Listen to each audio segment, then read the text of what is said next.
দেখুন, নিজের অর্থলক্ষ্মী ভাগ্যলক্ষ্মীকে কে না আকর্ষিত করতে চায়? সকলেই চায়। তাহলে কি উপায় আছে? মা লক্ষ্মী যেন সর্বদা আপনার সাথে থাকে, সেই উপায়টি কি আছে সেটি জানাবো। সামনেই রয়েছে শনিবার দিন পূর্ণিমা। তো পূর্ণিমা চলাকালীন এই প্রক্রিয়া রাত্রিকালে আপনাকে করতে হবে।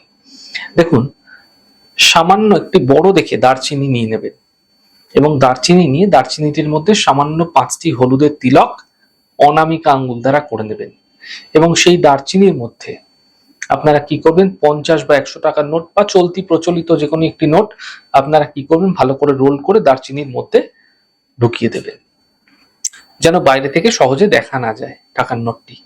এবং এই দারচিনিটি আপনারা মা লক্ষ্মীর চরণে সেই দিন রাত্রেবেলা রেখে দিন, পুজো আর্চা করুন প্রত্যাহিকভাবে।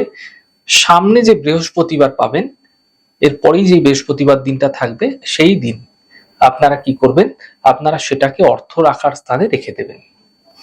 আমি আপনাদের কথা দিচ্ছি, মা লক্ষ্মী আকর্ষিত হবেন, আপনাকে ছেড়ে যাবেন না, আপনার সাথেই থাকবেন। আপনার ভাগ্যের মধ্যে একটা আলাদা চমক আপনারা দেখতে পাবেন।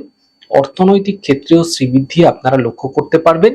বিশেষ ফায়দা মিলবে। খুব সহজ প্রক্রিয়া, করে দেখুন, সাফল্য অর্থনৈতিক ক্ষেত্রে অবশ্যই আসবে।